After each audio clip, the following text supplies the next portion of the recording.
Mr. Johnson took his class away for the week. They went to a big house called Sea Bay House. Mrs. May went too. The children were excited. Sea Bay House was near the sea, and there were lots of interesting things to do. Everyone unloaded the bus. Some of these bags and cases are heavy, said Mr. Johnson. We're only here for a week. Mrs. May found a toothbrush. Whose toothbrush is this? She asked. Oh dear, said Biff. I think it's mine. Mr. Johnson showed the boys their room. You'll be sleeping in here, he said. I want the top bunk, shouted Chip. No, I want the top bunk, shouted Will. Mr. Johnson tossed a coin. Heads or tails, he said. Mr. Johnson gave the children a map. Then he took the children for a long walk. After a while, they stopped for a rest. The children looked at their maps. Mr. Johnson showed them the place they could see. Your map's upside down, Biff, said Wilf. Nadim pointed to a little island out at sea. What's that island called? He asked. Look on your maps, said Mr. Johnson. Who can tell me what the island is called? Chip and Anina knew. It's called Green Island, they said. Everyone was hungry after the long walk. When they got back, it was time for supper. The children served the food and then they helped wash up. I don't like washing up at home, said Wilf, but it's fun washing up here. That night the children were tired but they couldn't sleep. Chip kept telling jokes and making silly noises. In the end, Mr. Johnson came in. He was cross with Chip. I send you to bed at 6 o'clock tomorrow if I hear any more noise. The next day, the children did a beach study. Some children worked with Mr. Johnson. They made squares on the beach and looked at everything in each square. Biff found a shell with a crab inside it. It's called a hermit crab, she said. Some children worked with Mrs. May. They looked carefully in all the rock pools. Nadim and Wilf caught a large crab. Look at this, they called. Mrs. May showed them how to hold the crab. We'll look at it, then we'll let it go, she said. Chip and Anina found a seagull. It couldn't fly. Oh dear, said Mr. Johnson. It can't fly because it has oil on its feathers. Oil is hard to get off. So be careful, everyone. Mind you don't get oil on you. How do we get the oil off the seagull? Asked Chip. Mr. Johnson took the children to see Mrs. Honey. If anyone can help the seagull, Mrs. Honey can, said Mr. Johnson. This poor old seagull needs a clean, said Mrs. Honey. She looked at Anina and Chip. And so do you, she said. Oil is terrible stuff, said Mrs. Honey. You can see what it does to animals and birds if it splits into the sea. It is terrible, said Mrs. May.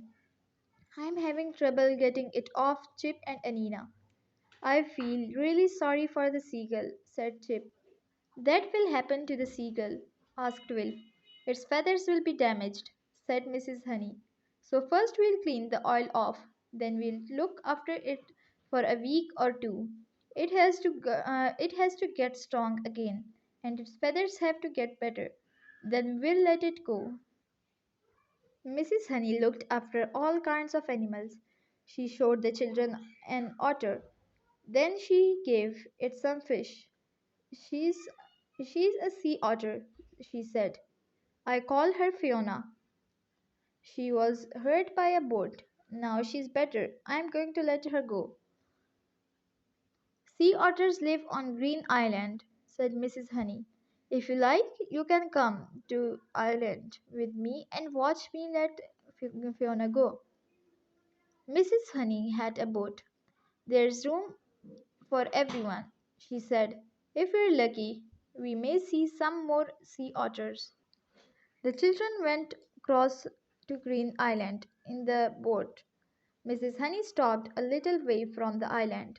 The children looked carefully. Suddenly, Anina pointed to some rocks. I can see another otter, she said. Look, everyone. There aren't many sea otters left, said Mrs. May. So that was a wonderful thing to see. Mrs. Honey let Fiona go. The otter dived into the sea, and swam towards the rock. Will Fiona be all right now? Asked Will. I hope so, said Mrs. Honey. Mrs. Honey took the boat to the other side of the island. You can get out and explore, she said. If you keep quiet, you will see all kinds of interesting seabirds. The children jumped out of the boat and went to look around the island. The children saw a small cave. They ran to see it. I wonder if it has treasure in it, called Biff. Maybe it's a secret tunnel, said Nadim. Maybe it leads to a secret computer base. But when they got to the cave, they found something else. In the cave were some drums. I don't like the look of this, said Mrs. Honey. These drums have been dumped on Green Island. They are full of toxic waste. Keep away from them, everyone, said Mrs. Johnson. Said Mr. Johnson. Why would anyone want to dump them here? Asked Biff. It's hard to get rid of toxic waste, said Mrs. May. It costs a lot of money to do it safely. So people dump it. We should tell the police, said Mr. Johnson. These drums can't stay here, said Mrs. Honey. They could do a lot of harm to the wildlife. Suddenly Chip and Will ran up to Mr. Johnson. There's a boat coming to the island, said Chip. There are 4 people in it. I don't like the sound of this, said Mr. Johnson. Keep out of sight, everyone, said Mrs. Honey. I want to see what these people are doing. The boat stopped at the island and 4 people got out. They lifted some drums out of the boat and began to carry them towards the cave. They are dumping more waste on the island, said Mrs. Honey. I want everyone to run back to my boat. Don't make a sound. I have an idea. The children did what Mrs. Honey told them. They ran to the boat with Mrs. May and climbed in. I hope the boat will start, said Mrs. May. If it doesn't, I don't know what we shall do. Do you think those people are dangerous? Asked Chip. Wilf and Chip pushed the boat out with the oars, and Mrs. May started the engine. So far, so good, said Mrs. May. Let's hope Mrs. Honey's ideas work. I hope Mrs. Honey and Mr. Johnson will be all right, said Wilf. Mrs. Honey's ideas worked. She and Mr. Johnson had taken the other boat. The other people couldn't get off the island without it. Hooray! Shouted the children.